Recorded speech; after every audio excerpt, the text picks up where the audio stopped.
Before we start this video, do like and subscribe to our channel and not miss on any updates. Hello दोस्तों, नमस्कार। आज हम securitisation chapter number 7 है शायद, उसका हम लोग आज रिवीजन चालू करेंगे। बहुत ही आसान चैप्टर है, इसमें कुछ ऐसा बहुत कठिन करके कोई ऐसा कॉन्सेप्ट नहीं है। थोड़े कॉन्सेप्ट थोड़े ट्रिकी हैं, अगर समझ में आ गया तो हो गया, उसके अलावा और कुछ नहीं है। इसमें करीबन 40 मिनट 50 मिनट में पूरा चैप्टर ख़त्म कर लेंगे हम, ठीक है। तो ये बहुत ही इजी चैप्टर है और इसमें 2-3 नए कॉन्सेप्ट्स भी ऐड हुए हैं post SFM to AFM change over, जो जैसे ब्लॉकचेन, टोकनाइजेशन, उस तरीके की चीज़ें। तो आई डन सिक्योरिटाइजेशन, मैंने जैसे आपको अपने फुल क्लासेस में ऑलरेडी कह चुका हूँ कि मैं एक्चुअली सिक्योरिटाइजेशन कर चुका हूँ रियल लाइफ में। रिसीवल्स का सिक्योरिटाइजेशन जब मैं कोरमंडल में हेड ऑफ ट्रेजरी था, तो थोड़ा प्रैक्टिकल अनुभव भी है मेरे पास, ठीक है।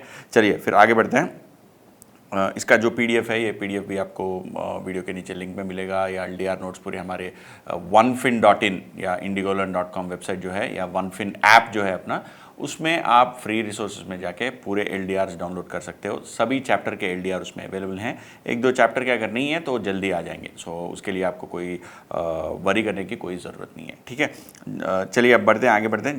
जो लोग मुझे पहले से पहचानते हैं बहुत बढ़िया है, जो लोग नहीं पहचानते हैं, मेरा नाम श्रीराम है।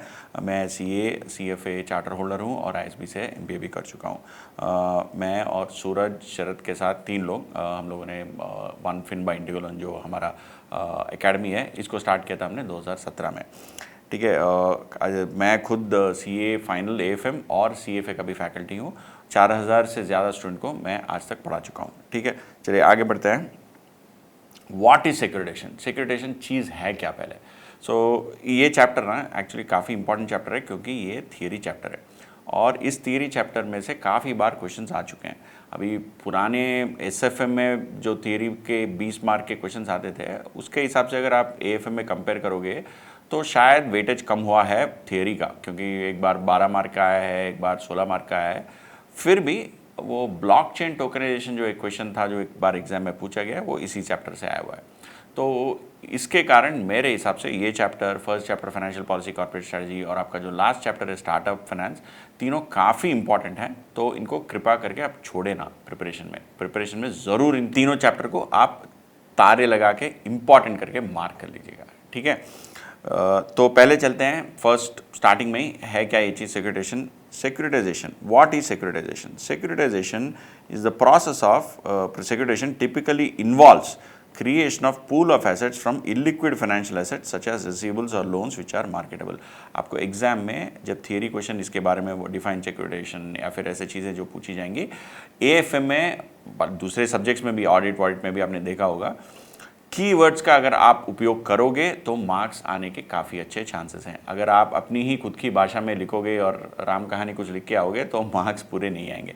मैंने काफ़ी पेपर मैं देख चुका हूँ जिनमें कीवर्ड्स लिखने के बाद भी क्वेश्चन के फुल मार्क्स नहीं दिए जाते हैं, ठीक है। एवेल्यूएटर वो उनके मन पे, वो पता नहीं वो क्या गुजर रहे होंगे उस टाइम पे, वो एवेल्यूएटर वो अपने मन में जो मार्क आए देते हैं। जो उनका कुछ स्टैंडर्ड रहता है कि एग्जामिनर का एग्जाम हर क्वेश्चन के इतने मार्क्स देना है, कैसे मार्किंग स्कीम एक होता है। फिर भी जहाँ तक मैंने स्टूडेंट्स के सोल्यूशन देखा हूँ या फिर सर्टिफाइड कॉपीज़ देखा हूँ, उसमें बहुत ये नोटिस किया, अगर कीवर्ड्स लिखोगे तो मार्क ज़्यादा आने के चांसेस है। अगर 4 मार्क का क्वेश्चन है, करीबन 3 के आसपास आसानी से आ जाते हैं अगर आप ढंग के कीवर्ड्स लिखोगे। तो कीवर्ड्स नहीं लिखोगे तो 1, 1.5, 2 जो भी है कम मार्क आएंगे, ठीक है। 1.5 नहीं देना है, 1-2 मार्क आएंगे, ठीक है। तो आप ज़रूर ये टेक्निकल वर्ड्स याद रखना पड़ेगा, आपको याद रखना ही पड़ेगा अगर आपको मार्क्स चाहिए तो। इसलिए मैं इसको ना इंग्लिश में रिपीट कर रहा हूँ। The process of securitisation typically involves creation of a pool of assets from illiquid financial assets such as receivables or loans or marketable receivables or loans which are marketable, ठीक है। मतलब आप receivable रहेंगे, आपके पास company है, balance sheet में आपका receivables है, बहुत बड़ा अमाउंट ऑफ रिसीवेबल्स है, या फिर आप एक बैंक हो जिसने काफ़ी ज़्यादा लोन दे दिया है लोन को। बैंक लोन को लोन देता है ना, वो लोन को रीपे करते हो आप और मैं। होम लोन लेते हैं, कार लोन लेते हैं, क्रेडिट कार्ड का रहता है, पर्सनल लोन लेते हैं, जो भी लोन रहेगा वो लोन हम लोग लेते हैं, वो बैंक के लिए वो एक एसेट है। हमारे लिए लायबिलिटी है, बैंक के लिए एसेट है। उस तरीके का बैलेंस शीट में जो भी एसेट रहेगा, अगर सोचो एक कंपनी ले लो आप, टाटा मोटर्स के बैलेंस शीट में रिसीवेबल्स एक एसेट है ना, वो रिसीवेबल्स क्या है, डीलर से जो पैसा आना है। तो उस तरीके का जो भी कंपनी के बैलेंस शीट में रिसीवेबल्स हैं, या फिर आपका बैंक के बैलेंस शीट में जो भी एसेट्स है which are loans which they have given to customers, उन चीज़ों को आप लिक्विडेट कर रहे हो। मतलब उन चीज़ों जो इलिक्विड हैं उसमें आप लिक्विडिटी लेके आ रहे हो। You are not liquidating them, you are bringing liquidity in them. मतलब उसमें लिक्विडिटी कैसे कर रहे हो, involves creation of pool of assets. मतलब इस पूरे सभी लोन्स को इकट्ठा करोगे, एकजुट करोगे, और creation of pool from illiquid, ये जो भी हैं इलिक्विड हैं, such as receivables which are marketable. मतलब उनको पूल बना के उसको बेच दोगे। सिक्योरिटेशन बस ऐसा ही, इतना सही है और कुछ नहीं है। सारे लोन इकट्ठा करो, एक सिक्योरिटी बनाओ, उस सिक्योरिटी को बेच दो। ठीक है। अभी what are the features of securitisation, securitisation के ये फीचर्स होते क्या हैं। सो जो मैंने एक्सप्लेन किया उस पर थोड़ा और विस्तार कर रहे हैं, बस और कुछ नहीं। It involves creation of financial instrument. मतलब आपके पास जो भी लोन्स है, बैंक का एग्जाम्पल ले लेंगे। बैंक के पास हाउसिंग लोन्स है, कार लोन्स है, फिर पर्सनल लोन्स है, स्टूडेंट लोन है, एजुकेशन लोन है, जो भी लोन है, उन लोन सब लोगों को एकजुट करोगे, एक बंडल करोगे। बंडल, अभी देखिए अगला वर्ड वही है, बंडल एंड अनबंडलिंग। आप बंडल करोगे, बंडल करके आप उसको अंडरलाइंग मतलब वो उसके ऊपर एक और सिक्योरिटी बनाओगे, जिस सिक्योरिटी के कैश फ्लोस इस पूरे सभी लोन्स के कैश फ्लोस रहेंगे। मतलब you will create a security for which all these underlying securities are cash flows from various loans. ठीक है, उससे एक सिक्योरिटी बनाओगे। तो इन सबको बंडल करके एक सिक्योरिटी बनाओगे। सिक्योरिटी मतलब सोचिए एक बॉन्ड, एक kind of financial instrument. Security मतलब एक काइंड ऑफ फाइनेंशियल इंस्ट्रूमेंट। एक बार लोन के बारे में सोचिए ना, आप जब लोन लेते हो डिबेंचर्स इशू करके, डिबेंचर्स पूरा मिला के एक लोन है, लेकिन एक एक डिबेंचर एक एक इन्वेस्टर को देते हो। उसी तरीके से you create securities, you create a marketable security, फिर उसके टुकड़े करोगे और उसको एक एक यूनिट की तरह या फिर एक एक पीस की तरह उसको बेचोगे। बस यही मेन सारांश तो यही है सिक्योरिटाइजेशन का। ठीक है। So you create financial instrument, you do bundling and unbundling. सबको एकजुट करोगे, फिर उसको एक सिक्योरिटी बनाओगे, उस सिक्योरिटी को फिर टुकड़े करोगे और उसको एक एक यूनिट में बेचोगे। ठीक है। It is a risk management tool. क्या होता है रिस्क मैनेजमेंट टूल? मतलब आप जब ये एज ए कंपनी जब आप हो, आपके पास बैंक का एग्जाम्पल ले रहे थे ना, तो बैंक के पास बहुत सारे लोन है। सोचिए बैंक के पास एक कार लोन है, ठीक है, बहुत सारे कार लोन है। बट आरबीआई कहता है कि यार car loan can not be more than 5% of your balance sheet. और यू योरसेल्फ फील, आपको खुद लगता है यार बहुत ज़्यादा हो गया कार लोन का एक्सपोजर, मुझे इतना कार लोन का एक्सपोजर नहीं चाहिए। पता नहीं कल कुछ फ्लड वर्ड आ जाए या फिर कुछ और गड़बड़ हो जाए और सभी कार के जो भी लोन्स हैं लोग रीपे नहीं करेंगे तो क्या करूँगा मैं, राइट। तो आप क्या करोगे, कार लोन को, सभी कार लोन को एकजुट करोगे, एक साथ एक बंडल करोगे। उस बंडल को आप अगेन पार्सल, छोटे छोटे टुकड़े सिक्योरिटी बना के उस मल्टीपल सिक्योरिटीज बनाओगे और उसको बेचोगे। तो आपका क्या हो गया, जैसे आपने वो सिक्योरिटी बेच दिया, आपके पास पैसे वापस आ गए। जब आपके पास पैसे वापस आ गए, आपका तो ये कार लोन का जो भी कैश फ्लो है ना, कार लोन का जब मैंने कार लोन लिया है बैंक से, मेरे लोन को बैंक ने सिक्योरिटाइज कर दिया। मेरे साथ और भी 10 लोग हैं, सबका लोन मिला के उन लोगों ने सिक्योरिटाइज कर दिया। जब हम रीपे करते हैं, बैंक को ही रीपे करेंगे, लेकिन और बैंक क्या करता है, वो कैश फ्लो जो भी आ रहा है वो जिसने भी वो सिक्योरिटी खरीदा है उस सिक्योरिटी ओनर को दे देते हैं। तो बैंक का क्या हो गया, रिस्क पूरा निकल गया। कैसे निकल गया, अरे मैंने तो बेच दिया यार पूरे कैश फ्लोज को, और मेरे पास अभी कोई कैश फ्लो का, मैं सिर्फ कलेक्टर हूँ। अभी जो भी ऑटो लोन, जिसने भी ऑटो लोन लिया है वो आदमी मुझे पैसे दे रहा है, मैं पैसे लेके जाके वापस उस सिक्योरिटी ओनर को दे रहा हूँ। बस मैं अभी एक पाइप हो गया हूँ, पाइप, PIP मतलब conduit. I am no longer the person who has lent money to the car loan borrower. मैंने उसको पहले पैसे दिया था, बट वो लोन अभी मैं किसी और को बेच दिया हूँ। और जब मैंने लोन बेच दिया है, कार लोन बोरोवर मुझे पैसे वापस दे रहा है। वो पैसे मैं बस I am holding it as a trustee and giving it off to the security का ओनर। ठीक है। So that way I have reduced my risk of car loans. Car loan का जो भी एक्सपोजर मेरे पास काफ़ी ज़्यादा एक्सपोजर था, उसको मैंने बहुत बहुत कम कर दिया। It is structured finance. Structure क्या, आपने पूरा मिला के एक स्ट्रक्चर बनाया है। इट्स एक्चुअली इंग्लिश का मीनिंग है बस, और कुछ नहीं है।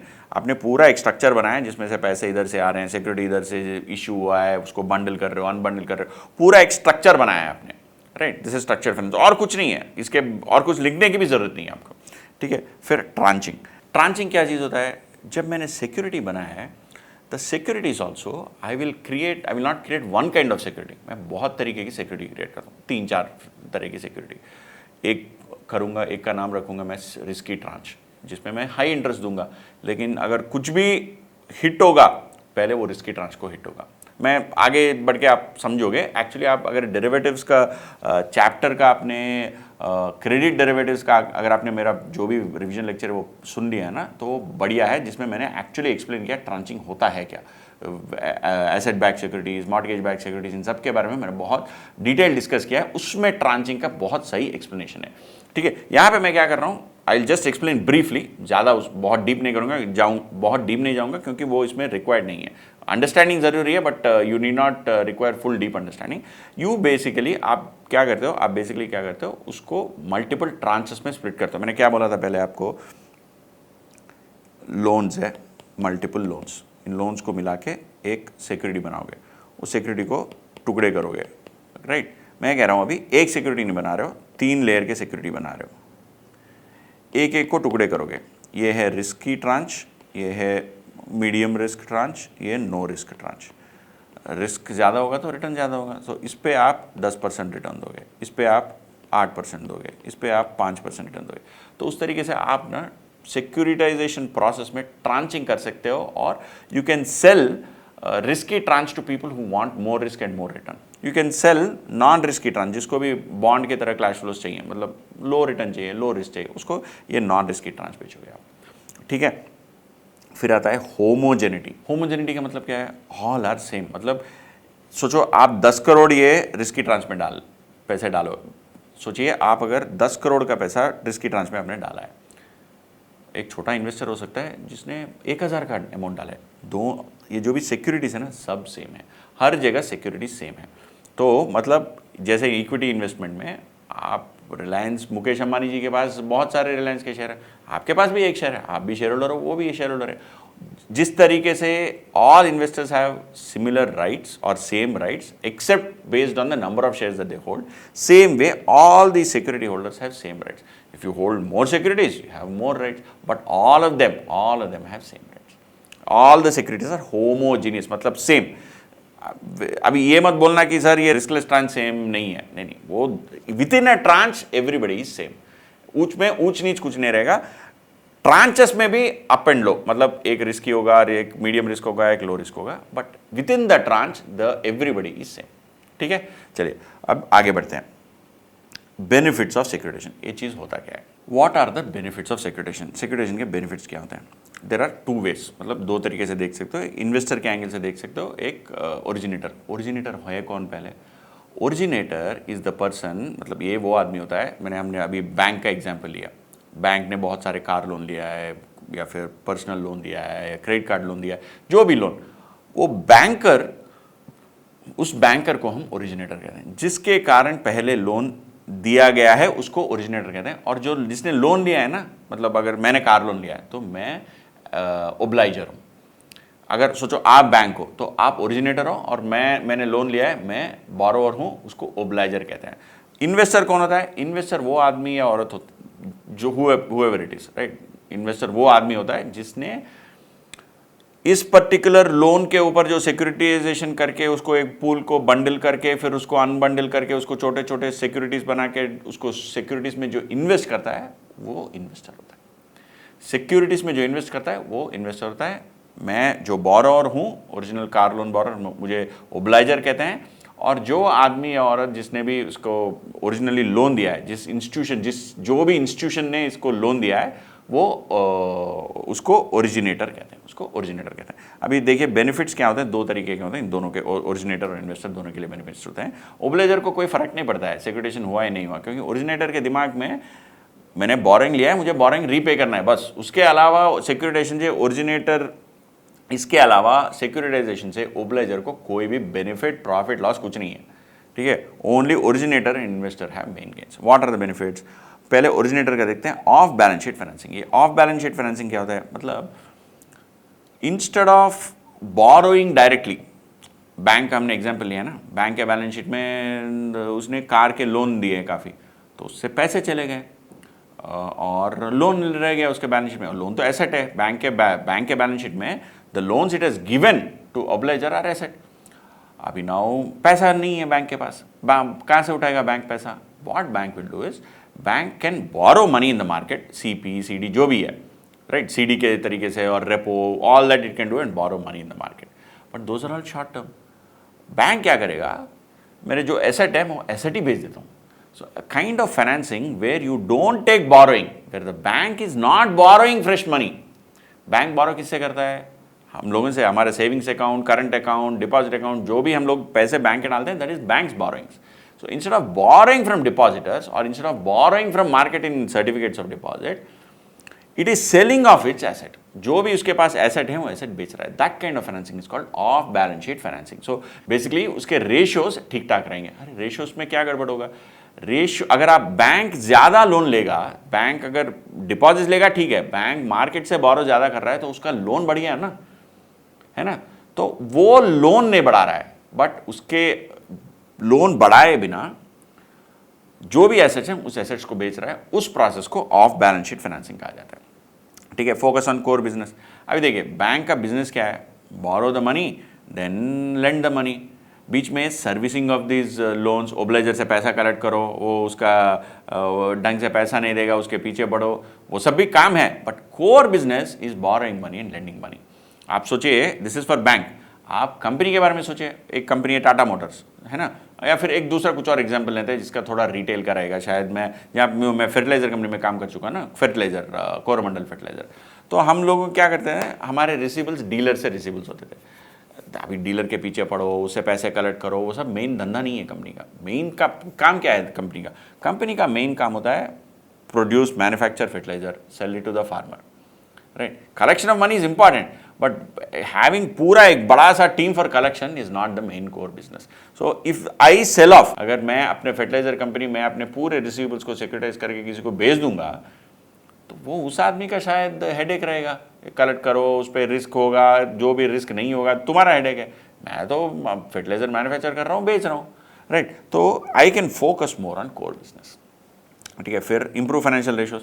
बस if your current assets go down, all your current assets go down. क्या है current asset? Receivable goes down and cash comes in because you have sold off A receivable. तो क्या होगा? आपके रेशियोज इंप्रूव होंगे। कैसे इंप्रूव होंगे? Current asset ratio will change, cash is your quick ratio will change, so you will have more liquidity and you will have better financial ratios. ठीक है, reduce cost of boring. तो क्या कर सकते हो, ये एक अच्छा आइडिया है। मतलब जब आप सिक्योरिटेशन करते हो तो आप क्या करते हो, उसके साथ रेटिंग करवाते हो, रेटिंग एजेंसी, क्रेडिट रेटिंग ना, और एक स्ट्रक्चर बनाते हो, स्ट्रक्चर्ड फाइनेंस है, उसके आपके पास एक पूल है। ये सब ना, आप you have created something, and when you have created this and when you sell off your receivables और when you securitize them and parcel them and you make securities and then वो security issue जब करते हो, वो process, उस process में because your securities are rated, right, because your securities are rated, you can actually get a lower interest rate. मतलब सोचिए आपने कार लोन लिया है, सोचिए आपके पास कार लोन्स है, आप बैंक हो, बैंक ने कार लोन्स दिया है, ठीक है, वेटेड एवरेज रेट सोचिए 9% है, ठीक है, ऐसे ही हवा में ले रहा हूँ मैं रेट, ठीक है, 9% में नहीं मिलेगा आपको, मैं एग्जाम्पल के लिए दे रहा हूँ।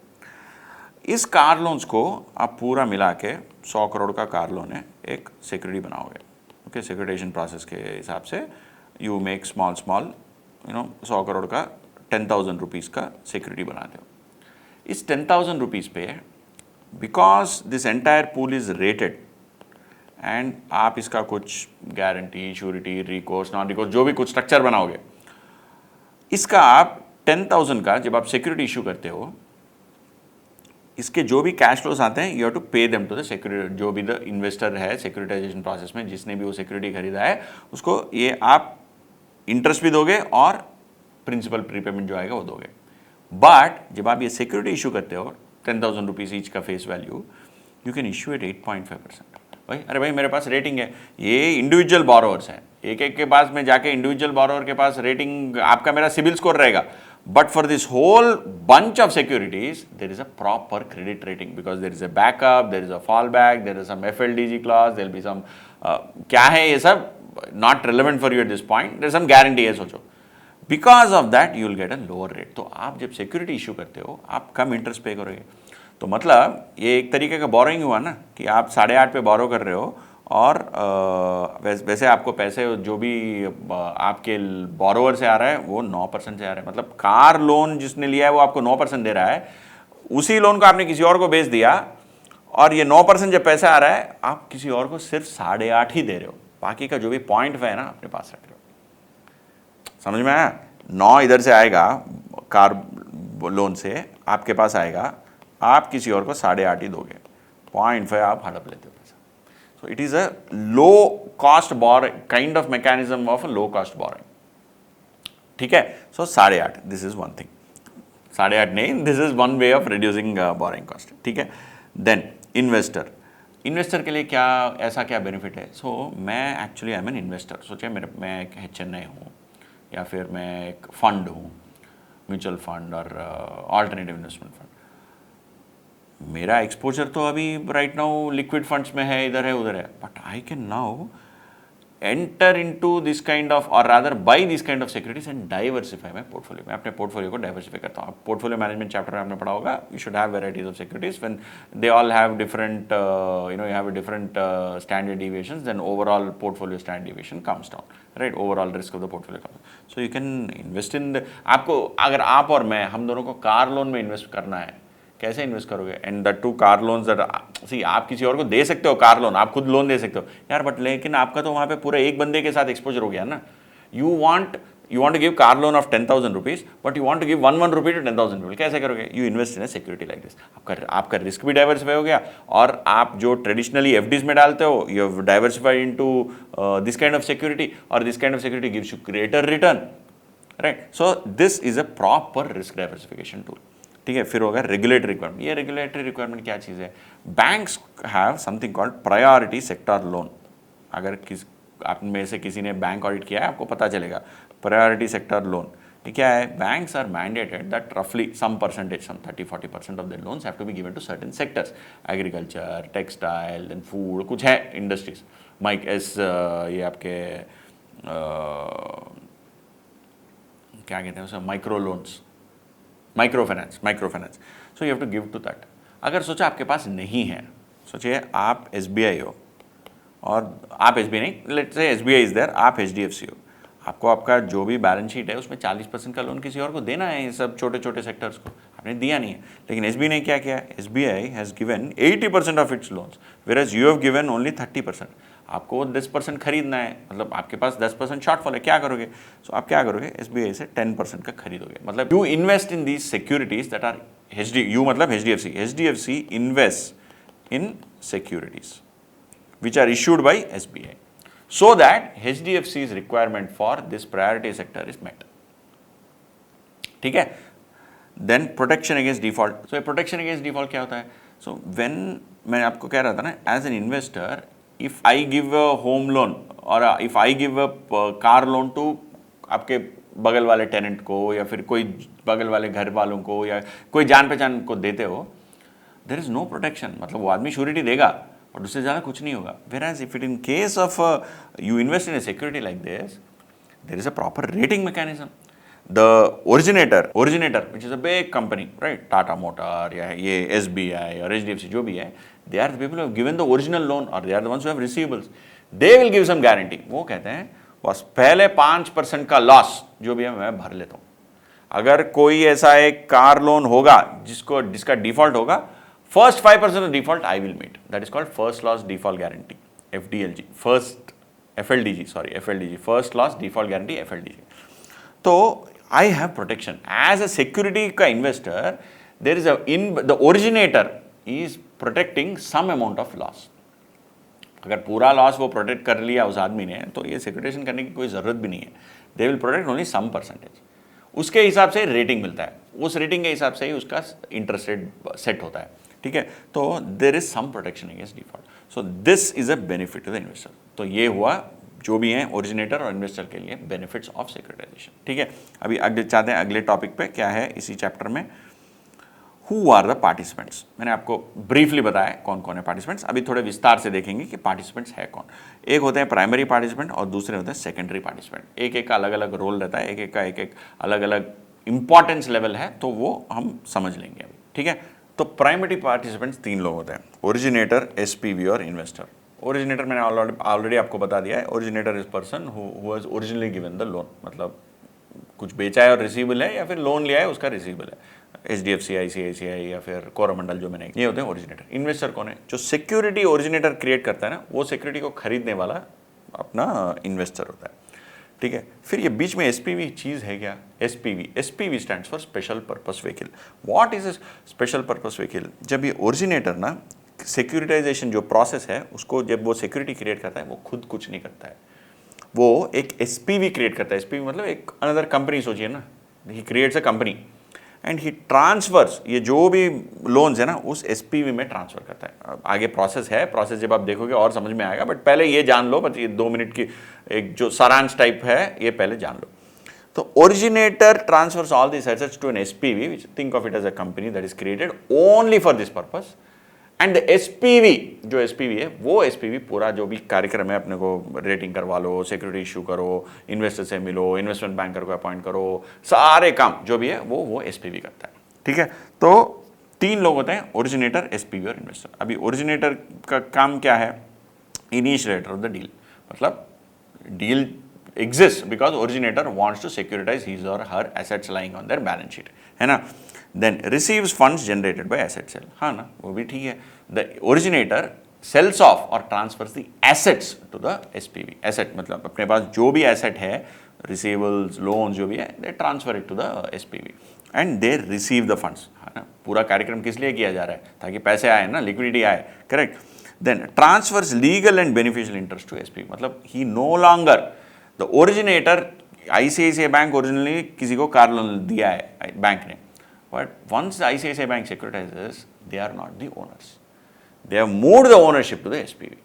ठीक है, transfers legal and beneficial interest to the SPV। अभी SPV का क्या करता है? SPV करता क्या है? एग्जीक्यूट्स द डील, मतलब पूरा जो भी मैंने आपको एक्सप्लेन किया ना कि एक रेटिंग वेटिंग या फिर इन्वेस्टर को लेके आओ, पैसा करेक्ट करो, सिक्योरिटीज इशू करो, सब काम SPV करता है, SPV करता है, नॉट द ओरिजिनेटर, ये चीज़ याद रखो। Then holds the legal titles of assets transfer. Obviously when originator ने SPV को जब पूरा ट्रांसफर कर दिया तो लीगल टाइटल तो इसके पास ही है।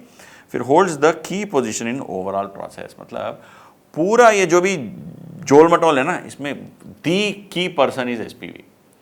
सी originator is important, obligor is important, investor is important, but जो भी काम किया जाता है ना, पूरा काम SPV के द्वारा ही किया जाता है, SPV के जरिए ही किया जाता है। तो SPV holds a very very की पोजिशन।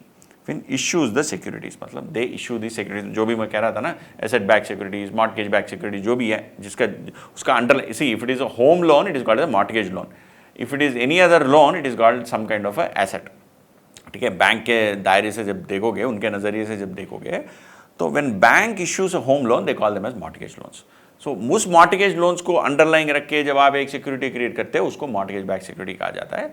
और normal loans, car loan, credit card loan, student loan, education loan, personal loan, उन सबको अगर आप नीचे रख के उसके ऊपर एक सिक्योरिटाइजेशन प्रोसेस जब करते हैं, उसको एसेट बैक सिक्योरिटी कहा जाता है। ठीक है, और कुछ नहीं है, डेरिवेटिव चैप्टर में काफ़ी इन डेप्थ मैंने डिस्कस किया है। फिर आते हैं अपने इन्वेस्टर्स के पास। इन्वेस्टर्स क्या करते हैं? They are buyers of securitise paper, है ना। ये जो भी सिक्योरिटीज है, ABS, MBS या जो भी पेपर है, वही खरीदने वाले हैं, खरीदार है। They receive interest and principal. So when they buy, think of these as some kind of bonds only, okay, but bonds with risky bonds, non risky bonds, उस type. Okay, they receive both interest and principal. क्यों भाई interest and principal? अरे जब मैं car loan मैंने लिया है as a obligor कौन? The one who takes the loan. Originator कौन? The one who gives the loan. मैंने obligor takes the loan from the originator, obligor pays EMI is interest and principal. That interest and principal originator gives to SPV gives to the investor.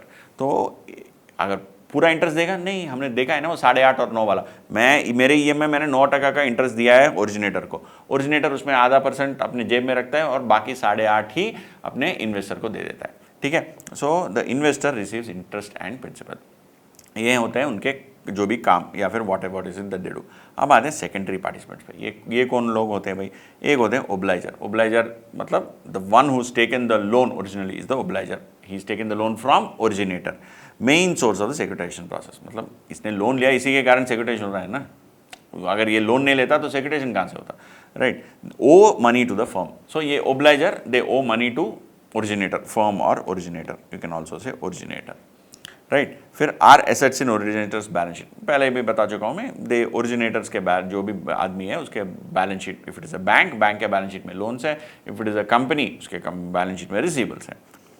Amount due to obligor is transfer to SPV, मतलब amount due from, याद रखना। ओब्लाइजर जो भी loan लेता है उस loan को repay करना है उसे ओरिजिनेटर को।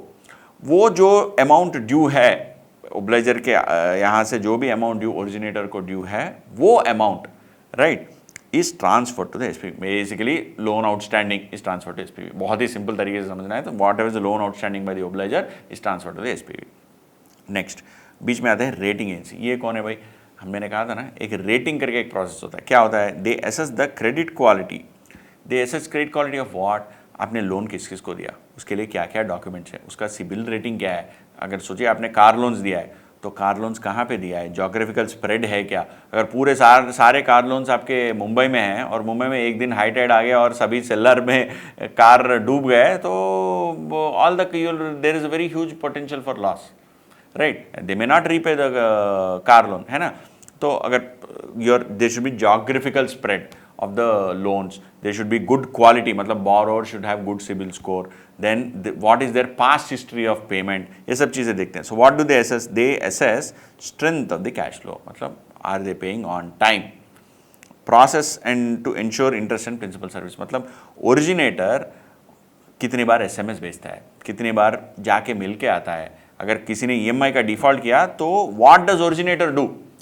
What is their process? How do they collect the money? If there is a delay, what do they do? When do they file a case? Or do they send any recovery agent? Do they send this? Do they have? What is the resolution mechanism? That also they study. Who studies? Rating agency studies of the originator, so that they can rate the borrowings that are made by the obliger. है ना? क्योंकि ओब्लाइजर के जो भी borrowings है that is what, वही उसी चीज को ना बेच रहे हो किसी इन्वेस्टर को, वो है। फिर क्रेडिट क्वालिटी ऑफ सिक्योरिटीज, मतलब ये सिक्योरिटीज जो भी हैं हम इश्यू कर रहे हो उसका अंडरलाइंग ये है, उसका क्रेडिट क्वालिटी क्या है, मतलब what is the basically the quality of the underlying loans. फिर लिक्विडिटी सपोर्ट। लिक्विडिटी सपोर्ट ये चीज़ क्या होता है? लिक्विडिटी सपोर्ट वो होता है if there is a delay or if there is some kind of मतलब ओब्लाइजर से ढंग से रिसीवेबल्स नहीं आ रहे हैं, तो वो मैंने बताया था ना first loss default guarantee, right, उस तरीके का कुछ सपोर्ट है क्या? मतलब how much does the originator, मतलब ओरिजिनल बैंक कितने हद तक सपोर्ट करेगा जब ओब्लाइजर डिले करेगा तो, right. So what are the kinds of support? Strength of legal framework, मतलब ऐसे ही लोन दे दिया है या फिर पूरे डॉक्यूमेंट कलेक्ट किया है और डॉक्यूमेंट को वेरीफाई किया है। आपने अगर किसी ने सुना होगा ना HDFC का जब वो होम लोन देते हैं ना उनका डॉक्यूमेंटेशन प्रोसेस टू गुड है, so they have very less chance of frauds. उनके they have some third party verifiers, they go to the local अपने municipality office, do some checks, everything, they have a great process. So if they have such a great process then obviously तगड़ा process होगा, तो borrower is also very careful, यार ऐसे ही कोई loan नहीं दे रहा है, right. So borrower is also careful. If borrower is careful, what will happen? The risk on the securities that are issued to security investors, उसमें रिस्क कम रहेगा, है ना। तो ये सब एसेस करके, ये सब देख के, इसको परख के the rating agency will issue a rating. फिर होता है RPA। ये कौन होता है भाई? Receiving and paying agent. ये कौन है? ये रिसीविंग एंड पेइंग एजेंट वो आदमी है और वो इंस्टीट्यूशन है जो बोरोवर से पैसे, जो भी कार लोन होम लोन है ना, जो EMI भरते हैं, वो EMI जो भी आता है वो ओरिजिनली दे गिव ENAC। आपको अगर याद होगा स्टैंडिंग इंस्ट्रक्शन देते हैं, कोई जाके अगर आपको EMI भरना है ना तो ऑटोमेटिकली आपके बैंक अकाउंट में स्टैंडिंग इंस्ट्रक्शन दिया जाता है। ऐसा नहीं कि आप जल्दी जाके कैश भरोगे, UPI से ट्रांसफर करोगे, वो सब नहीं होता है। वो पैसा ओरिजिनेटर को जाता है। ये RPA वो ओरिजिनेटर से वो पैसे लेके उसको छोटे छोटे टुकड़े करके जिस जिस सिक्योरिटी के इन्वेस्टर है उसको पैसे देता है। मतलब the person who does this 9% of EMI जो का कलेक्शन है, 9% इंटरेस्ट एंड उसको पूल करके, उसको स्प्लिट करके एक एक इन्वेस्टर को जो 8.5% देता है ना, तो ये आदमी जो है ना वो कभी कभार ओरिजिनेटर हो सकता है, but then they also sometimes appoint somebody called receiving and paying agent, जिसका ये अलग सा काम है, जो बस यही सब काम करता रहता है, ठीक है। they are also called as servicer or administrator. फिर they collect payments from obliger, pass it to the SPV. Okay, typically they originator ही होता है, but you can also appoint a third party. They follow up with defaulting borrower. अगर कोई borrower default किया है, उसे they follow up. If required, they initiate legal action. बस ये भी normal ही है. What they will do, what they have to do. The originator acts or affiliates acts as servicer. मतलब originator खुद कर सकता है या फिर उसका कोई आर्म रह सकता है, मतलब आर्म मतलब हाथ, right, some other subsidiary company रह सकता है, okay, they can act as servicer. सर्विसर मतलब RPA, रिसीविंग पेइंग एजेंट। फिर होते हैं बीच में एक एजेंट और ट्रस्टी। ये एजेंट ट्रस्टी कौन होते हैं? You appoint somebody like Axis trustee और IDBI trustee. So there are people, आपने अगर लॉ में पढ़ा होगा, there is something called debenture trustee, है ना, तो उसी तरीके से there is a trustee for this securitization process also. This trustee ensures that everybody is doing their job. They ensure that obligor अपना काम कर रहा है, ओब्लेजर को कोई कुछ नहीं कर सकता है। दे इंश्योर दैट ओरिजिनेटर अपना काम कर रहा है, RPA अपना काम कर रहा है, security investors have given the money and money is going to the security का investor. So there is a third party appointed to see that the rights of the security investors are protected. Same way like debenture trustee whose goal is to protect the rights of the investors or debentures holders. Then there is somebody called as credit enhancer. ये credit enhancer क्या होता है? Someone, अगर सोचिए rating बुरा है security का, so there is someone will come and say I will give guarantee. सोचो अगर टाटा मोटर्स का जो भी है रिसीवेबल्स हैं, उस पर रेटिंग बहुत बुरा है, टाटा सन्स विल कमेंट से मेरा हाथ इसके ऊपर है, अगर कुछ में कुछ गड़बड़ होगा मैं 10% तक मैं लॉस मैं एब्जॉर्ब करने के लिए तैयार हूँ। उस टाइप का अगर कोई सिक्योरिटी एनहांस श्योरिटी देता है और क्रेडिट एनहांस करता है, they are called credit enhancers. Investors require credit enhancement, मतलब जो भी सिक्योरिटी के इन्वेस्टर हैं they require enhancement, increase the marketability of security. Obviously ना, अगर कोई टाटा सन्स का हाथ किसी के ऊपर है, ऑब्वियसली वो धंधा तो चलेगा ही ना। फिर provided by originator, usually originator only does that, okay. और ओवर कोलैटरलाइजेशन और कैश कोलैटरल हो सकता है, मतलब if I am doing 100 crores of assets का securitisation, I will issue security for 90 crores. That is over collateralization. Or I will place cash collateral. 100 crores का मैंने securitisation किया है, उसमें 100 crores पैसे आए मुझे, वो 100 में 10 crores I am leaving with the SPV only.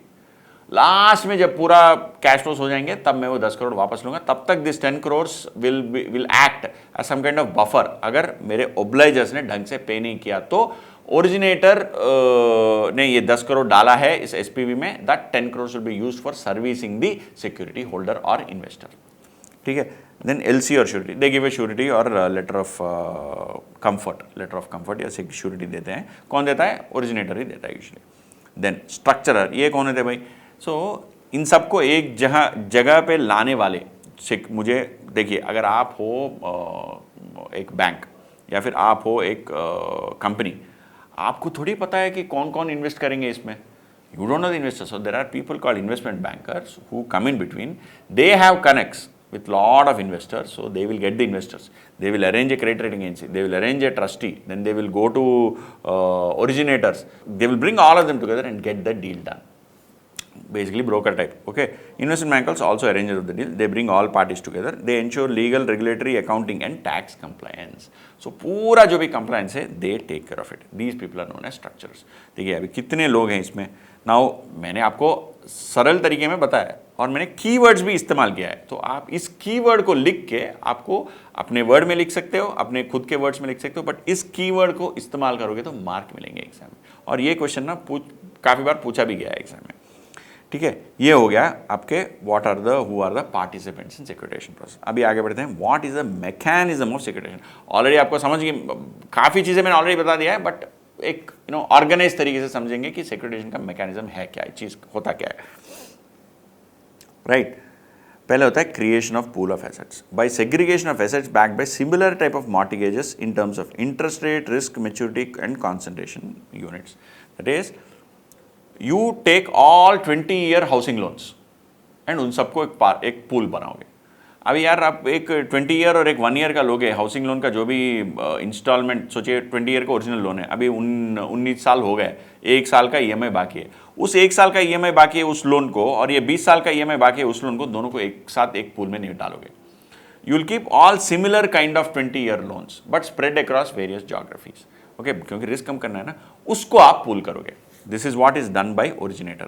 Segregation of assets backed by similar type of mortgage in terms of interest rate, risk maturity. मतलब आप ऐसा नहीं करोगे एक 5 करोड़ का हाउसिंग लोन है 20 साल का और एक 10 लाख का हाउसिंग लोन है, ऐसा नहीं करोगे। ऑल HNI हाउसिंग लोन्स और all 1 crore unit housing loans, उस टाइप के लोन्स लोगे, उसको कंबाइन करके एक पूल बनाओगे। Okay, this is step number 1। उसके बाद आने step number 2, you transfer all these assets to an SPV. इसको पूल बनाओगे और उसको एसपीवी में डालोगे। These assets are transferred by originator to an SPV created solely for this purpose. मतलब एक लिमिटेड कंपनी बनाओगे, प्राइवेट लिमिटेड या पब्लिक लिमिटेड, जो भी यूजुअली प्राइवेट लिमिटेड, उसमें ये सब एसेट्स ट्रांसफर करोगे। और इस जो भी कंपनी है जो बनाया गया है उसका sole purpose is only execution of this transaction. ठीक है, फिर आते हैं थर्ड पार्ट पे। थर्ड पार्ट क्या होता है? Sale of securitise paper. So SPV का काम होता है इसको सिक्योरिटाइज करना। मतलब SPV designs the instruments based on the nature of interest, risk, tenure of the pool of assets and these instruments can be pass through securities और pay through certificate. ये pass through पे through क्या है 10-15 minute में पढ़ेंगे, but SPV designs these instruments. SPV designs instruments तो क्या करते हैं एसपीवी? सोचिए you have weighted average rate of all the housing loans is let's say 10%. इसको लेके they design 3 securities, tranche A, tranche B, tranche C. Tranche is risk, tranche A has high risk, this has medium risk, this has low risk.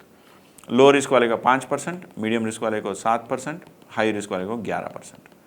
So ये 10% जो interest आएगा it will be split into this. Okay, ये जब सब weighted average rate 10% है, how are you giving different rates? What you are doing is, यहाँ पे कर क्या रहे हो आप, जो भी अगर किसी का डिफॉल्ट हुआ है, किसी कस्टमर ने डिफॉल्ट किया है, तो पहले ये हाई रिस्क वाले का जो भी सिक्योरिटी है उसमें बोलोगे बस आपका एक लोन है, एक बड़ा पार्टी है जिसने डिफॉल्ट कर दिया, तो मैं आपको दे नहीं सकता हूँ पैसा।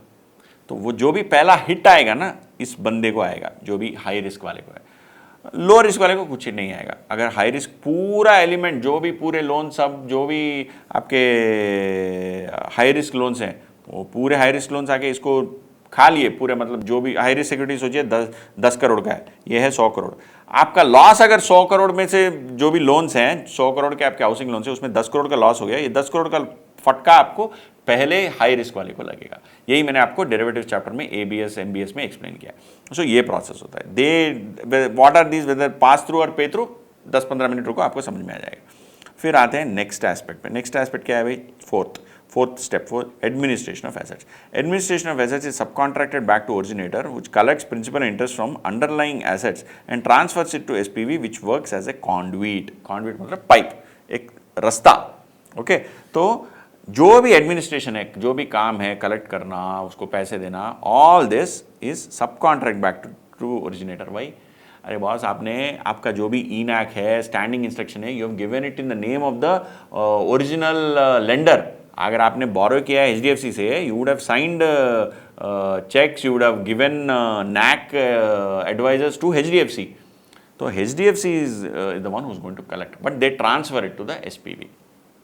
ओके, फिर आते हैं 5वें इस पे। What is the fifth thing? Recourse to originator. Performance of securitized papers depends on the performance of assets. Securitized papers go back to originator from SPV। मतलब सोचो ऑल लोन्स आर रीपेड। यहाँ पे हमने क्या देखा है? ये 100 करोड़ का लोन है, ये 100 करोड़ में सोचिए all the home loans are repaid on time. तो ये 100 करोड़ इन लोगों को स्प्लिट हो जाएगा, इसके 10 करोड़ है, इसके 40 करोड़ है, इसके 50 करोड़ है, ऐसे ऐसे पैसे चले जाएंगे। जब पैसे चले जाएंगे, ये लोग सिक्योरिटीज वापस SPV को दे देंगे और SPV उस सिक्योरिटीज को कैंसिल कर देगा। ठीक है, depends on performance of underlying asset. So मतलब ये सिक्योरिटीज जो भी लिस्टेड है, ये 3 सिक्योरिटीज, इसका मार्केट में ये ट्रेड भी होते हैं। How at what rate does it trade? Depends in the what is the underlying assets. अगर अंडरलाइंग एसेट्स बुरे हैं और बहुत सारे डिफॉल्ट्स हैं, तो ये रिस्की वाले का तो गया। सोचो मार्केट में इसका 10 रुपये का फेस वैल्यू 1 रुपये पे बिकेगा, है ना। तो these underlying securities get traded, these securities get traded based on the performance of the underlying assets.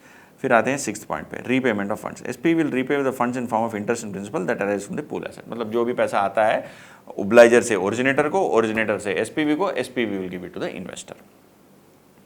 फिर credit trading of instruments. Credit trading can be done to assess the risk of the issuer before the sale of securitized instruments. मतलब once you make the pool और once you identify the pool, आप बीच में credit trading agency को बुलाते हो। कौन है भाई ये credit trading agency? CARE, CRISIL, ICRA, जो भी है, इनको बुला के इनसे रेटिंग करवा लेते हो। Once you get the rating then you say हाँ this is well rated, now investors can invest. Okay, इसी प्रोसेस का अगर आप डायग्रामेटिक रिप्रेजेंटेशन देखोगे तो ये है ओरिजिनेटर। ओके, इसको ओब्लाइजर को लोन दिया है उसने, वो ओब्लाइजर इसको रीपे करता है। सो जो भी लोन है वो लोन आपको एसपीवी को बेचते हो, दिस पार्ट। फिर एसपीवी जो भी लोन है दे इन्फॉर्म द जो भी एसपीवी जो भी लोन्स उसने खरीदा है ना, दे इन्फॉर्म द ट्रस्टी। जैसे कि बॉस ये सब लोन्स आ गए हैं अभी, now I am the owner. So the trustee says, oh very good, now the trustee who oversees the entire thing and who protects the investor says very good. Then SPV says, see this is the principal and interest जो भी है, this is what I have to service them. Either they can route it to the trustee or SPV directly gives it to the investors. ऐसे भी हो सकता है, दोनों तरीके से हो सकता है, but most often what I've seen is SPV directly services the investors. Okay, trustee is there to see everything is correct, मतलब computation correct है, पैसे ढंग से जा रहा है, सबको जा रहा है and all that. Then जो भी इन्वेस्टर है ना, the investor originally when they invest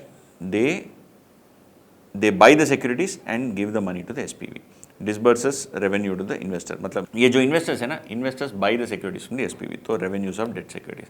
and whenever the SPV pays money, either it pays directly to the investor or routes to the trustee and disburses revenue to the investor. मतलब SPV directly दे सकता है या trustee के conduit की तरह उसको भी use करके दे सकता है, but most often what I have seen is SPV directly does it. Then बीच में क्या है, credit enhancer. Who is this credit enhancer? The person, Tata son बोला था ना मैंने, Tata son comes in guarantees, so provides credit enhancement. ये credit enhancement they inform the trustee, अगर कुछ ऊंच नीच हो गया, कुछ कोई बहुत ज़्यादा डिफॉल्ट हो गए तो ट्रस्टी जाके क्रेडिट एनहांसर से पैसा पूछता है, credit enhancer gives it to the trustee or the SPV and that money is again given to the investor. क्योंकि आपने गारंटी दिया है तो आपको गारंटी तो निभाना ही पड़ेगा ना, so that is what happens, this is the process. ठीक है, ये हो गया प्रोसेस। सो दोस्तों अभी आगे बढ़ते हैं। What are the problems in securitization? इसके लिए ना एक नेमोनिक है, STASDF, STASDF। Okay, S stamp duty, थोड़ा विस्तार में बताता हूँ बट पहले समरी बता देता हूँ। Stamp duty, taxation, accounting, lack of standardization, inadequate debt market and ineffective foreclosure laws. एक एक के बारे में एक दो पंक्तियाँ बता देता हूँ। स्टैम्प ड्यूटी, सो मॉर्टगेज डॉक्यूमेंट पे इंडिया में स्टैम्प ड्यूटी 12% है। ओके, कुछ स्टेट्स के स्टैम्प ड्यूटी, कुछ स्टेट ने स्टैम्प ड्यूटी कम किया है बट कुछ लोगों ने नहीं किया है, तो एक्चुअली इसमें बहुत कन्फ्यूजन है, क्लैरिटी नहीं है। स्टैम्प ड्यूटी एक ऐसा चीज़ है विच इज़ इम्पीडिंग मतलब obstructing the growth of securitization process in the country. दूसरा है टैक्सेशन। भी टैक्सेशन में आपने एसेट बेच दिया, now have you sold the asset? If you've sold the asset, how will you treat it? Then you've received, the SPV is acting as a trustee only, so should the trustee be taxed? या फिर should the investors be taxed? Who should be taxed? There is no clear cut laid down guideline for securitization from taxation perspective. फिर आता है accounting पे। accounting में how do you account this? Even though हम लोग कहते हैं कि ये off balance sheet financing है, ये ऐसा off balance sheet financing है जिसमें receivables आप बेच रहे हो, तो how do you account for sale of receivables? Right, वो एक problem है। Then you have lack of standardization. Documentation हर एक बैंक का, हर एक इन्वेस्टमेंट बैंकर का, एक बैंकर का एक तरीके से होता है, so there is no comprehensive process और कॉम्प्रिहेंसिव मतलब ये एक तरीका है, ऐसा कुछ नहीं है। Documentation not at all standardized. फिर आते हैं इनएडिक्वेट डेट मार्केट। जब आप वो सिक्योरिटीज़ जो बनाते हो ना, जो ट्रांच करके you have senior A, B, C, I said high risk, low risk and all, उन सब को बेचने के लिए इंडिया में मार्केट नहीं है। सो इंडिया में क्या होता है, actually you sell everything only to one party. जो मैंने किया था, जो मैंने कोरमंडल में किया था, we sold it to some one party. Same thing when HDFC buys priority sector loan from SBI, it is only one party buying everything. See, the underlying obligors may be different, but the investor is one. Why we don't have multiple investors? Because this cannot be traded in Indian market. अपना India का जो भी debt market है is very shallow मतलब बहुत ही हल्का है, उसमें कुछ there is no great depth. the markets are not evolved, and the reason why they are not evolved also is because we don't have effective foreclosure laws. Foreclosure मतलब मुझे अगर सोचिए मैं bankrupt, कोई ऑर्गेनाइजेशन bankrupt हुआ है, जल्दी जल्दी मैटर निपटाओ ना, 6 महीने में मामला क्लोज करो, नहीं 4 साल लगेगा, बीच में सुप्रीम कोर्ट में एक केस आएगा, फिर कोई जाके हाई कोर्ट में डालेगा, वो IBB, most of you would have studied no, वो IBS insolvency and bankruptcy code वाला जो भी है आपका इकोनॉमिक क्लास में, there are the bankruptcy process it's very painful. अब सोचिए कंपनीज के लिए बैंक्रप्सी प्रोसेस पेनफुल है, तो इंडिविजुअल्स के लिए अगर होम लोन रहेगा या कोई पर्सनल लोन रहेगा, कितना लंबा चौड़ा प्रोसेस रहेगा, right. This because the process is so long, investor का क्या होता है, जो भी इन्वेस्ट करते हैं, अरे यार अगर पैसे अटक गया ना, 4 साल तक अटक गया कोई, अगर if we don't get money will, पैसे 4-5 साल तक अटक जाएंगे क्योंकि कोर्ट कचहरी का चक्कर रहेगा.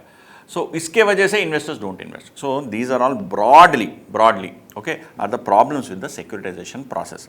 अब आते हैं pass through certificate and pay through securities. ये 2 तरीके के सिक्योरिटीज हैं. व्हेन यू डू सिक्योरिटाइजेशन आप 2 तरीके के सिक्योरिटीज बना सकते हो, इधर ये पास थ्रू या फिर पे थ्रू. ये पास थ्रू क्या होता है मैं एक्सप्लेन करता हूँ. Represent direct claim of the investors on सिक्योरिटाइज्ड asset. मतलब इन्वेस्टर ने जो खरीदा है security, he is directly the owner of the assets, underlying assets. मतलब यू कैन नॉट आइडेंटिफाई मेरा सिक्योरिटी ये है तो मेरा कार लोन ये है, वैसा नहीं, but you have a group claim on directly the loans. Investors carry proportional beneficial interest in the asset held by the SPV. मतलब अगर मैंने पूरे एसपीवी के एसेट 10 करोड़ है और मैंने 1 करोड़ डाला है, तो I am 10% owner of the beneficial interest of the SPV.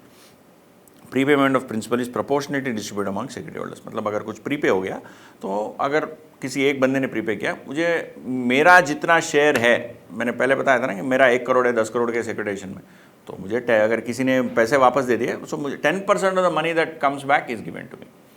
फिर on completion of securitization by the final payment of all assets, all securities are terminated simultaneously. मतलब जैसे ही लास्ट इंस्टॉलमेंट पे हो जाता है, ऑल सिक्योरिटीज आर टर्मिनेटेड एक साथ. Okay ये होता है pass through security, it is normal. Then you have something called as pay through. ये पे थ्रू क्या होता है भाई साहब?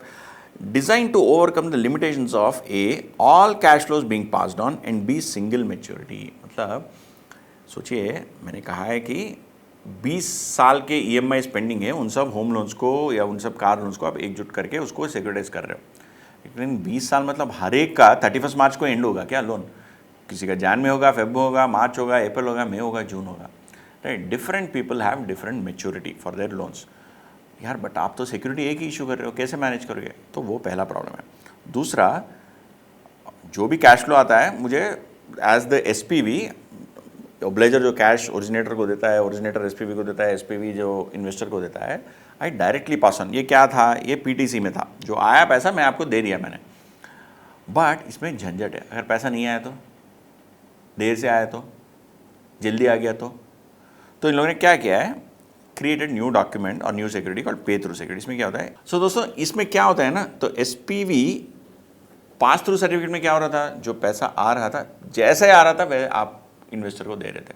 लेकिन पे थ्रू सिक्योरिटीज में, वो पहला था पास थ्रू सर्टिफिकेट, ये है पे थ्रू सिक्योरिटी. पे ये क्वेश्चन ना काफ़ी बार पूछा भी गया एग्जाम में. पे थ्रू सिक्योरिटी में क्या होता है, जो पैसा आता है आप अपने पास रखते हो और इस पैसे को कहीं री इन्वेस्ट करते हो या कुछ करते हो, और बाद में आप इन्वेस्टर को पे करते हो. मतलब इन दोनों में सिंक्रोनाइजेशन नहीं है. ऐसा क्यों है? क्योंकि आपने इन्वेस्टर को डेट सिक्योरिटी इश्यू किया है जिसका अंडरलाइंग ये एसेट है. मतलब आपने ये नहीं कहा कि जो पैसे आएगा मैं आपको दूंगा, नहीं, पैसा आएगा मैं अपने पास रखूंगा. मैंने आपको एक और सिक्योरिटी इश्यू किया है जिस सिक्योरिटी का एक इंटरेस्ट है, एक फ्रीक्वेंसी है इंटरेस्ट का, कूपन है, और जिसका मैं आपको प्रिंसिपल एक प्रोसेस से रीपे करूंगा. तो क्या होगा, अगर किसी ने सोचे प्रीपे कर दिया, तो आप वो प्रीपेमेंट उनको ऐसे ही नहीं दे दोगे, वो पैसा आपके पास रखोगे. जब इंस्टॉलमेंट ड्यू रहेगा तब आप आपका डेट सर्विस करोगे. तो आपने जो ये डायरेक्ट जो पैसा आया वो पैसा दिया वाला जो भी आपका बिजनेस है वो बंद करके जो पैसा आया अपने पास रखूंगा. इनको द इन्वेस्टर को जब भी मुझे पैसे देने हैं, जैसे मैंने पहले उनसे ओरिजिनली एग्री किया है, एक शेड्यूल एग्री किया है कि मैं हर 6 महीने आपको इंटरेस्ट दूंगा, हर 2 साल में आपको प्रिंसिपल रीपे करूंगा, वो शेड्यूल मैं मीट करूंगा. इस पैसे को डायरेक्टली दिए बिना, इस पैसे को मैं अपने पास रखता हूं और री इन्वेस्ट करूंगा. इससे क्या होता है, क्रिएट्स डिसिंक्रोनाइजेशन. मतलब इसका और इसका सिंक्रोनाइज नहीं है. Then this also permits the SPV to invest surplus funds in short term. मतलब आप शॉर्ट टर्म में फंड्स इन्वेस्ट कर सकते हो.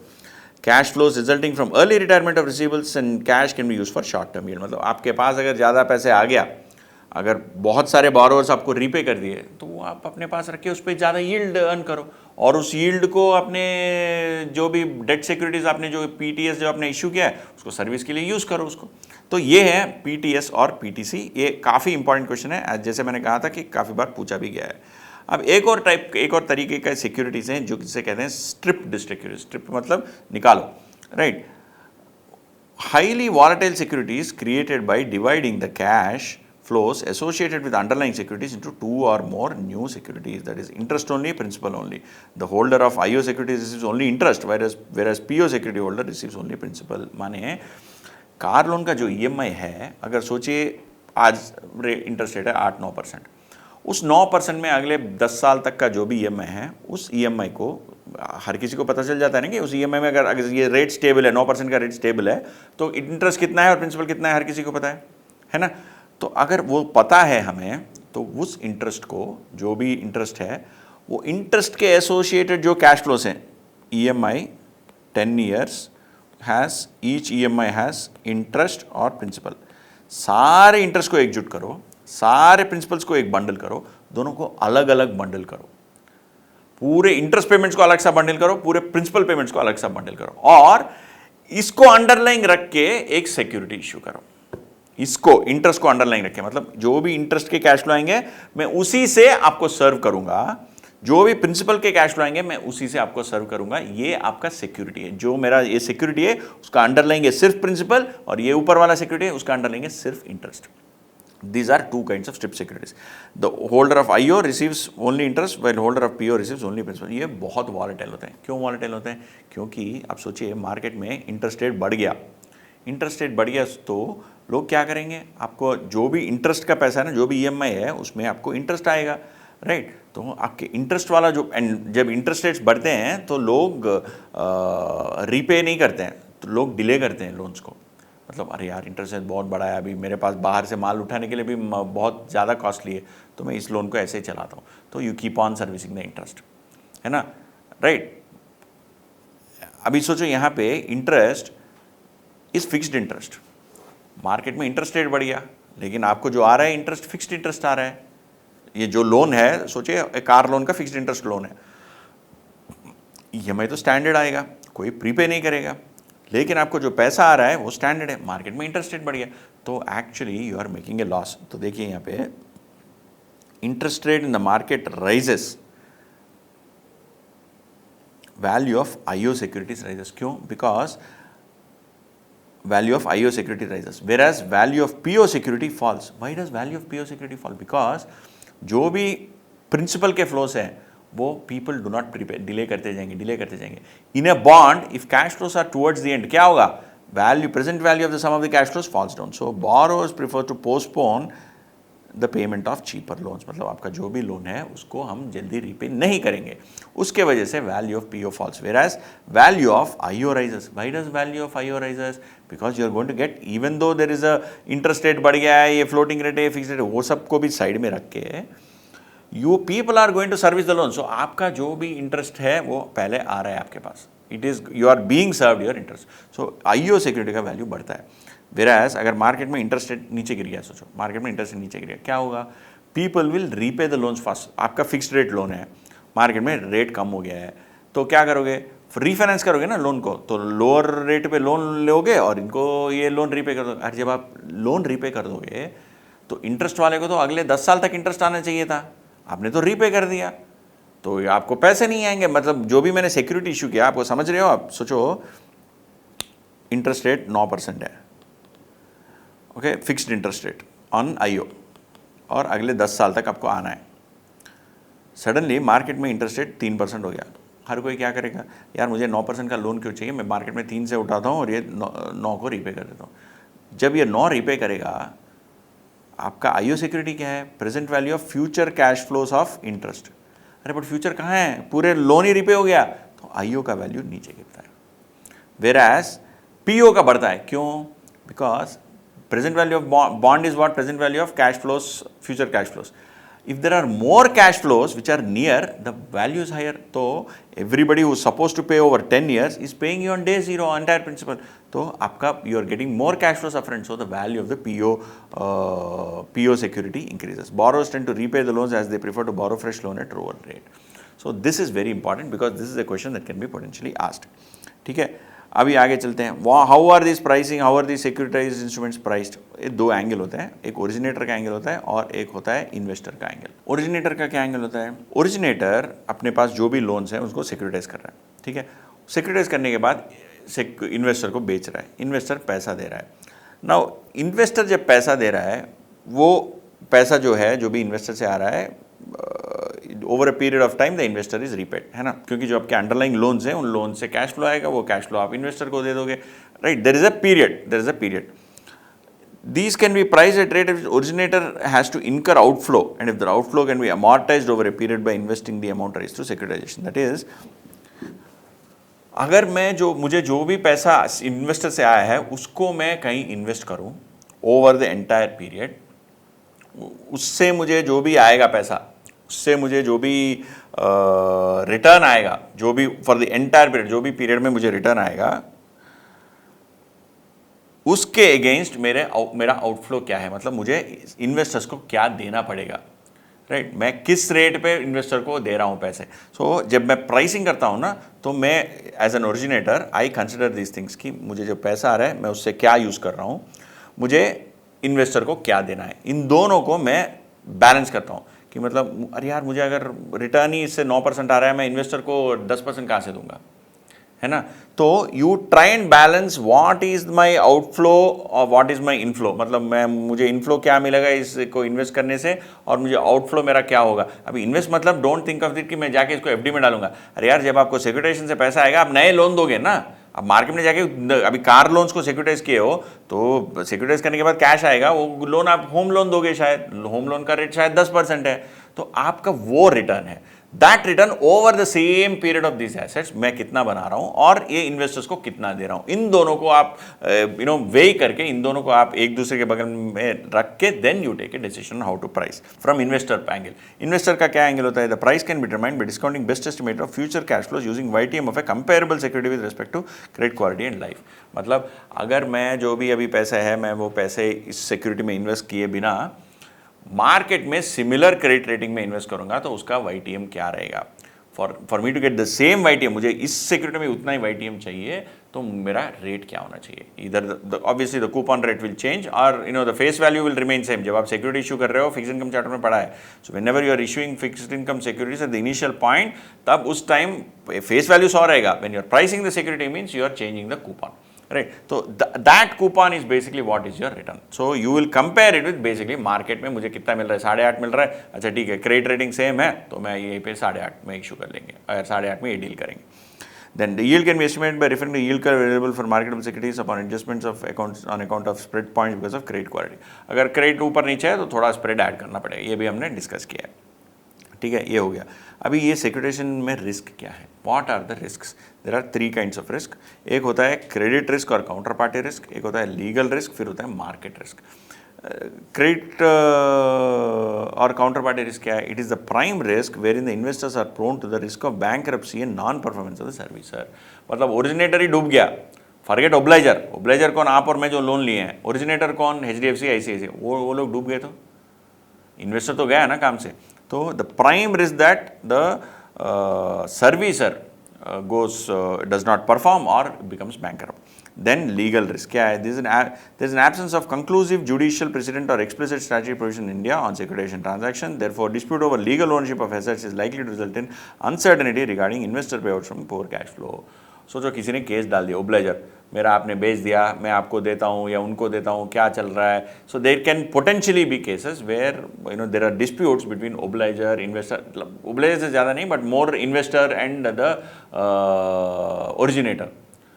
Then it is very shady grey area. So there is legal risks because securitization is not clearly defined in Indian context.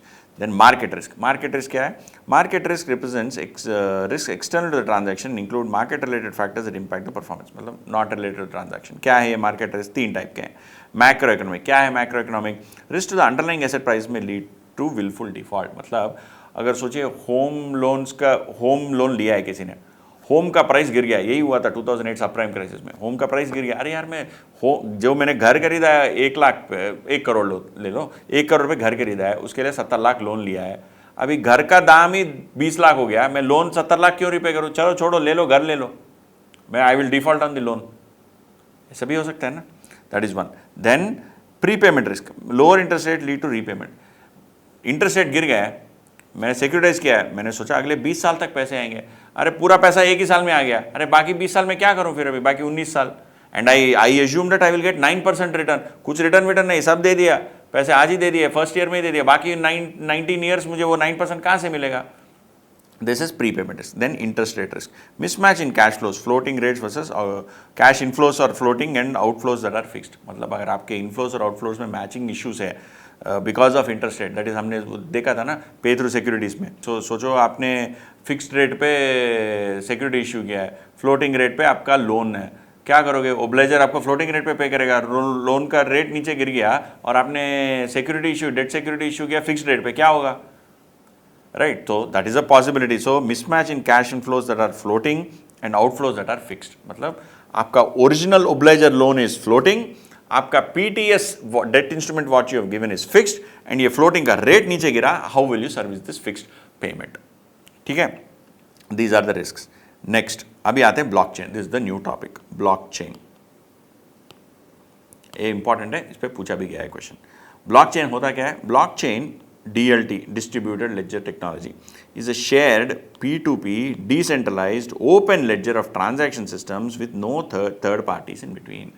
मतलब there is no one party in between, सब लोग मिलके, मैं भी करता हूँ, आप भी करते हो, कोई और भी करता है, सबके पास एक लेडजर का रिकॉर्ड रहता है, and that system is managed and monitored by everybody, so there is no owner, everybody is an owner. The ledger database has every entry is permanent and is append only database which cannot be changed or altered. मतलब you can keep adding stuff to it but you cannot delete anything.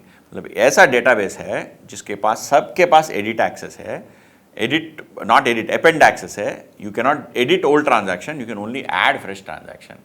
So there is no one owner but everybody has access.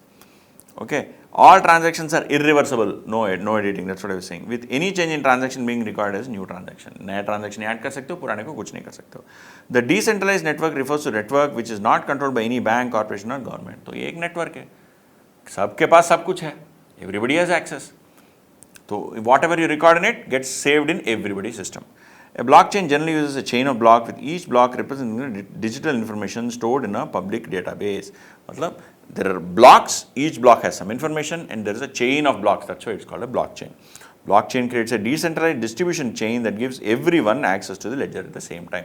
सबको वही access है, वही बता रहा हूँ, starting से वही चीज़ बता रहा हूँ मैं. No one is locked out awaiting changes from other party while all modifications to the ledger are recorded in real time, making changes completely transparent. मतलब ऐसा नहीं है कि जब बैंक खुला है आपको ट्रांजैक्शन करना है, कभी चाहे कर सकते हो, and whenever, and when I say bank, don't think of bank, this is let's say bitcoin, आप बिटकॉइन कभी भी खरीद सकते हो, कभी भी बेच सकते हो.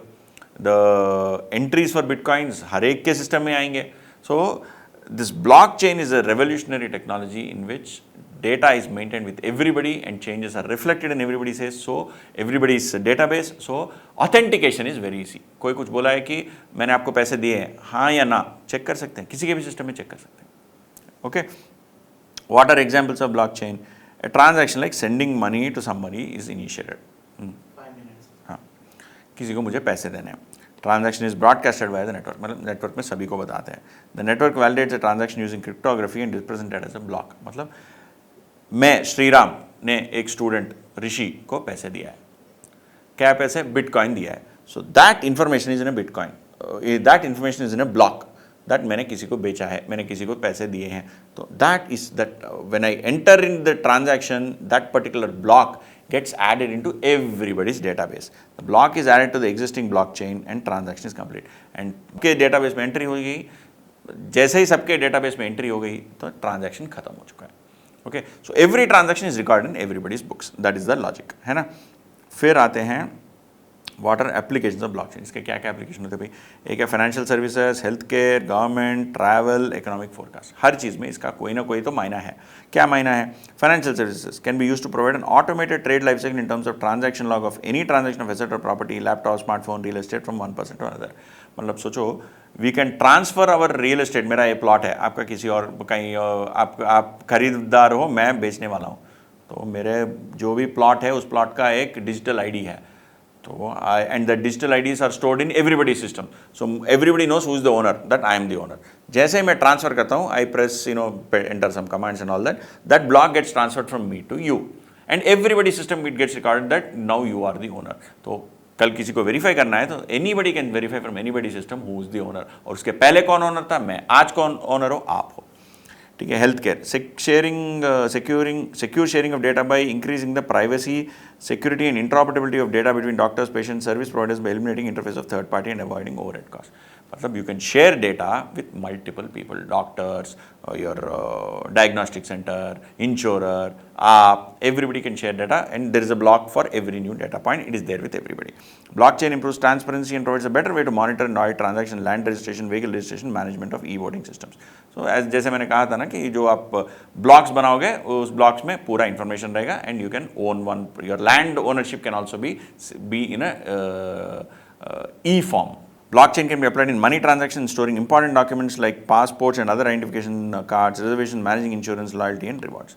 जिस तरीके से आप लैंड को सेव कर सकते हो, उसी तरीके से you can do for passport also. Blockchain makes possible the financial and economic forecast based on decentralized prediction markets, decentralized voting, stock trading, thus enabling organizations to plan and shape their business. So बहुत सारे लोग जब data दे रहे हैं and the data can get consolidated, उस data से you can make predictions for stock market और voting भी कर सकते हो। blockchain based voting भी हो सकता है, शायद फ्यूचर में कभी होगा, अभी तो नहीं होगा बट फ्यूचर में शायद हो सकता है। तो ये हैं blockchain के applications। ठीक है, अभी चलते हैं blockchain के risks। अभी इस blockchain के risks भी हैं। क्या है ये risk? Differing risk appetite among members can lead to conflict. There may be questions about who is responsible for managing risk if no party is in charge and how proper accountabilities can be achieved in a blockchain. मतलब अगर कोई एक आदमी owner नहीं है तो कोई owner नहीं है। अपने इंडिया में देखा है ना हमने, if it is public property it means it is nobody's property. कोई उसका देयर इज़ नो बॉस, जिसको जैसे चाहे they will use it. So they can be conflict, differing risk appetite. मतलब सम पीपल की कुछ लोगों को कुछ नया तरीका इंप्लीमेंट करना है, अदर्स में से नो, कोई बोल सकता है नहीं करना है, right. The reliability of financial transactions is dependent on the underlying technology, and if this underlying consensus mechanism has been tampered with, it could render financial information stored in the ledger to be inaccurate and unreliable. मतलब original आपका जो भी programme है blockchain का programme, उसी में कुछ गड़बड़ है तो पूरा ब्लॉकचेन तो गड़बड़ ही है ना। तो ओरिजिनल अंडरलाइंग टेक्नोलॉजी जो है, कंसेंसस मैकेनिज्म, कंसेंसस मतलब हर जगह पे एवरीबडी सिस्टम में रिकॉर्ड हो जाता है। अगर ओरिजिनल कोड में कुछ गड़बड़ है तो रिकॉर्डिंग भी गड़बड़ होगा ना। Then, in the absence of central authority to administer and enforce protocol amendments, there could be challenge in development and maintenance of process control services activities, and in such case, use of public blockchain find difficult to obtain understanding of the general IT controls implemented and the effectiveness controls. कुछ नहीं है, बहुत साधारण सी चीज़ है। जब कोई owner नहीं है तो सोचिए आपको सॉफ्टवेयर अपडेट करना है, मतलब एंड्रॉयड का अपडेट आता है ना, आपका iOS का अपडेट आता है, उस तरीके से अगर ब्लॉकचेन में कुछ अपडेट करना है, कौन डिसाइड करेगा कि अपडेट करना है नहीं करना है? हर किसी के पास वोट है, तो वो सब वोटिंग करते जाओगे क्या? अगर वोटिंग करोगे, कुछ हाँ बोलेंगे कुछ ना बोलेंगे, और आपको समझ में नहीं आएगा अपडेट क्या है। आप हर कोई आदमी ज्ञानी थोड़ी है कि उसको समझ में आए कि क्या ब्लॉकचेन में क्या अपडेट हो रहा है। अगर ब्लॉकचेन अपडेट नहीं हुआ तो शायद वो काम करना बंद कर दे। तो अपडेट करना है लेकिन आपको समझ में नहीं आ रहा कि अपडेट क्या है, कैसे करोगे? So this is a problem where you have public blockchains में ये एक प्रॉब्लम हो सकता है। फिर ब्लॉकचेन इन्वॉल्व्स ह्यूमंगस डेटा, मतलब बहुत ज़्यादा डेटा है, getting updated frequently, risk related to information overload को potentially challenge the level of monitoring required. Furthermore, to find competent people to design and perform effective monitoring controls में भी prove to be difficult. मतलब यार अगर everyday transactions get added, कितना डेटा store करेगा आपका कंप्यूटर? उसका भी कोई तो लिमिट है ना। How much can your computer store? ठीक है, आपने क्लाउड स्टोरेज डाली, हर कोई थोड़ी क्लाउड स्टोरेज करेगा उस पर, राइट। तो उस पर the amount of data required, amount of controls required, the design, हर चीज़ में आपको दिक्कत होगी। Okay, these are the problems in blockchain और रादर रिस्क्स। अभी आता है टोकनाइजेशन पे। ये टोकनाइजेशन क्या है? Tokenisation is one of the applications of blockchain. It is very similar to securitisation. एक क्वेश्चन भी पूछा गया एग्जाम में।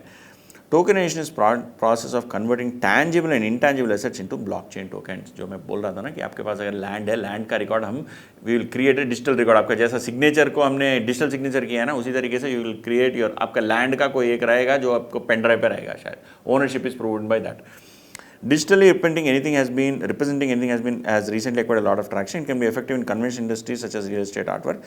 Since tokenization of illiquid asset attempts to convert illiquid assets into product that is liquid and tradable, to some extent it resembles the process of securitization.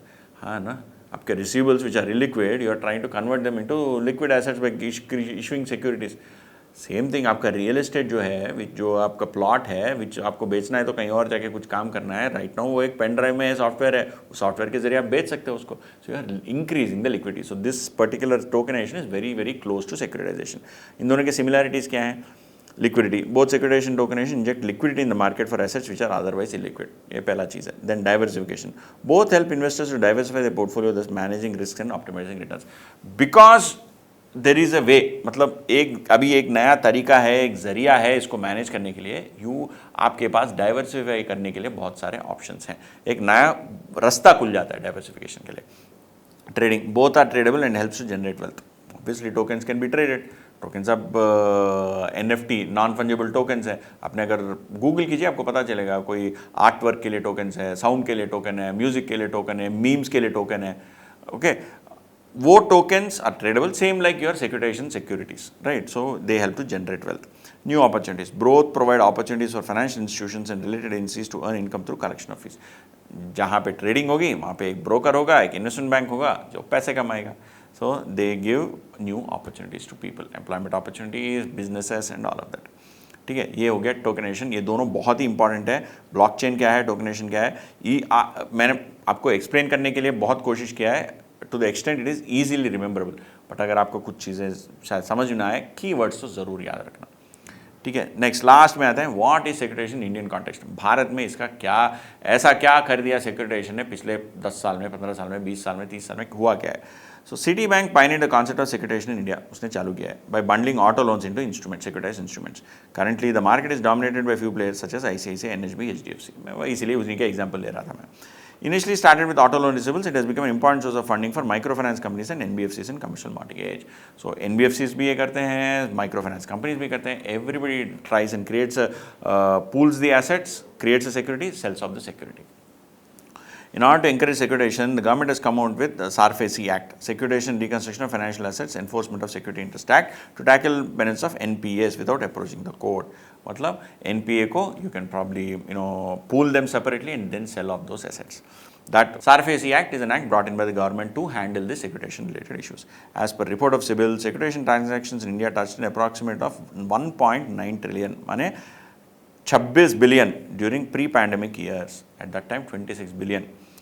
SEBI has allowed FPIs to invest in securitized debt of unlisted companies up to a certain limit. कुछ हद तक SEBI ने allow किया है कि invest कर सकते हैं। अभी देखिए, securitization volumes in USD billion jumped 5x in decade FY20 before COVID impacted in 21. तो देखिए ये 6 था, 6 आके 20 में 26 हो गया। उसके बाद नेक्स्ट ईयर गिर गया क्योंकि नेक्स्ट ईयर कोविड का इशू था, but it grew from 7 to 26। ठीक है, 6.93 to 26। ठीक है, दिस इज द, ये है आपका सिक्योरिटाइजेशन का इम्पैक्ट ऑन इंडियन इकोनॉमी और इंडियन कॉन्टेक्स्ट। तो ये हो गया सिक्योरिटाइजेशन का chapter. Actually very easy chapter, remember only keywords.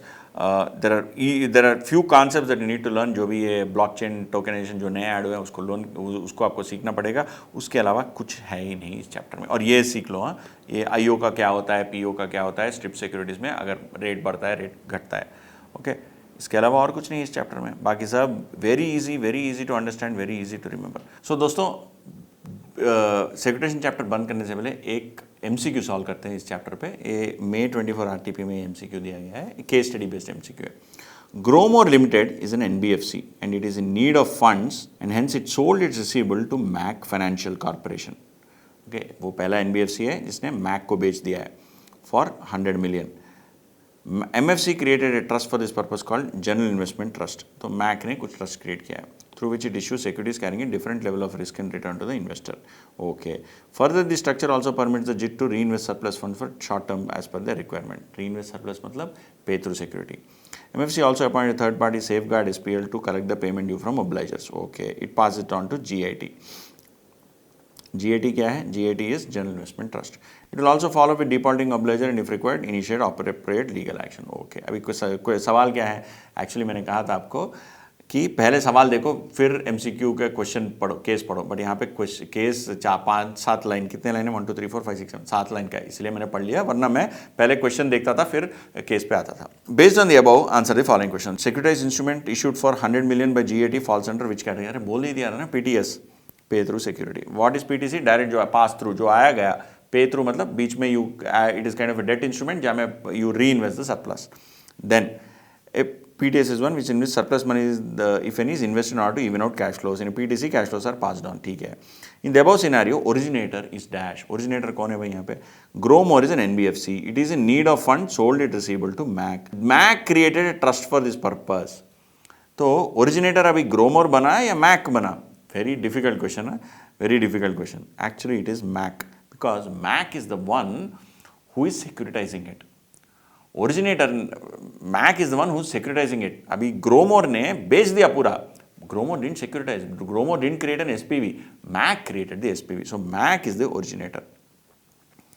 Then since Mac has created the trust, they are the originator, not Gromore. In the above scenario GIT कौन है? GIT SPV है ना.